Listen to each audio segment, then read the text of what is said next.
Sveiki visi. Šiandien panagrinėsime mįslę, kuri, manau, daug kam neduoda ramybės. Klausimas toks. Kodėl žmonės, kurie rodos daro lygiai tuos pačius dalykus, pasiekia visiškai kardinaliai skirtingų finansinių rezultatus? Taip, kodėlgi taip yra? Ar teko kada nors susimąstyti? Žinote, kai pažiūri iš šono, atrodo viskas lyg ir vienodai. Du žmonės, sakykime, eina tuo pačiu keliu, deda panašias pastangas, bet kažkodėl vieno rezultatai tiesiog stulbina, o kitas, jis tiesiog lieka ten pat, kur ir pradėjo. Štai paimkime labai konkretų pavyzdį iš gyvenimo. Du specialistai. Abu įsidarbina panašiose pozicijose, gauna vienodą atlyginimą, tarkim 2000. Po kelių mėnesių vieno alga šauna į viršų, padvigubėja, o kitas vis dar girdi pasiteisinimus apie tai, kad bandomasis laikotarpis dar nesibaigia. Kas čia vyksta? Gerai, dar vienas scenarius. Du pradedantis verslininkai.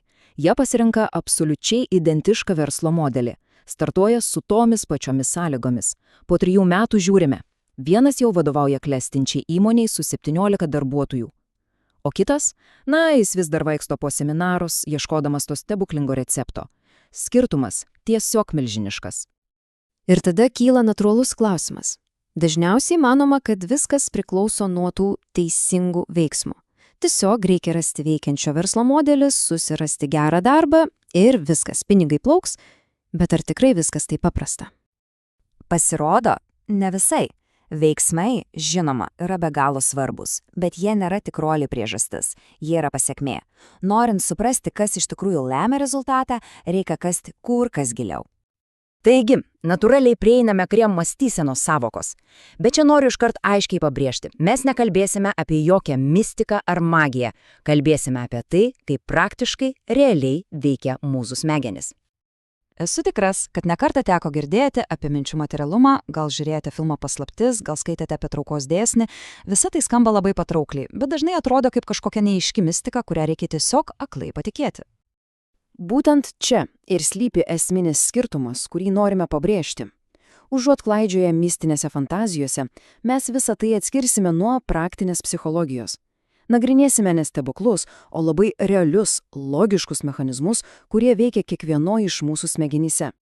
Taigi, svarbiausia mintis yra štai kokia. Tai, kaip žmogus mąsto apie pinigus, nėra jokia magija. Tai yra procesas. Procesas, kurį galima suprasti, išanalizuoti ir, svarbiausia, paveikti. Tai reikia išsiaiškinti, kaip jis veikia. Na gerai, tai koksgi tas mechanizmas? Paaiškinimas sukasi apie mūsų vidinį, pavadinkime jį autopilotu. Tai ta nematoma jėga, kuri diktuoja didžiąją dalį mūsų kasdienių sprendimų. Pagalvokime apie tai. Finansinė sėkmė, panašiai kaip gera fizinė forma, juk neatsiranda per vieną dieną. Ja lemia ne vienas didelis žygdarbis, o šimtai, gal net tūkstančiai mažų, nuoseklių kasdienių veiksmų. Laikui bėgant jie susideda ir sukuria tą įspūdingą rezultatą. Bet jeigu viskas taip paprasta, kodėl taip velniškai sunku tiesiog pradėti daryti tuos teisingus veiksmus? Juk kiek kartų esame bandę nuo rytojaus gyventi kitaip, bet valios užtenka vos kelioms dienoms, o gal net valandoms. Kodėl taip nutinka? Atsakymas slypi būtent tame mūsų autopilote.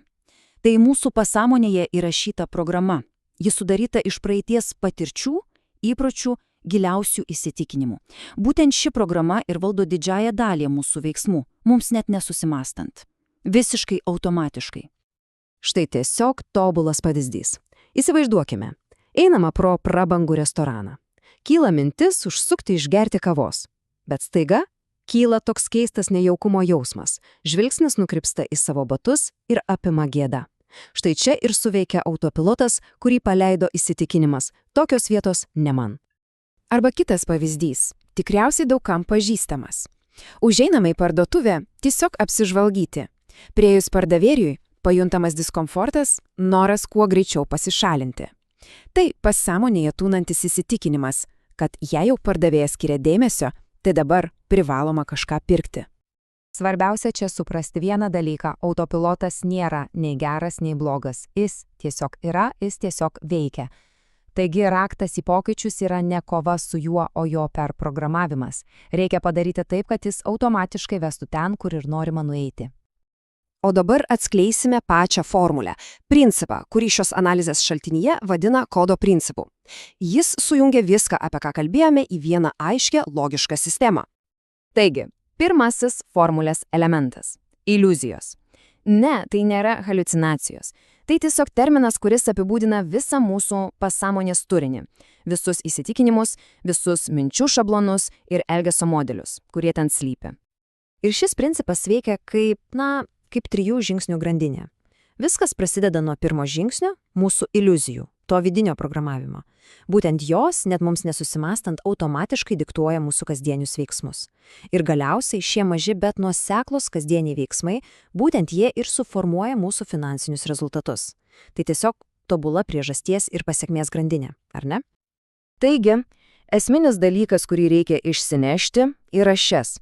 Tikroji bet kurio žmogaus finansinės situacijos, pajamų lygio, gyvenimo būdo priežastis yra ne išorinės aplinkybės.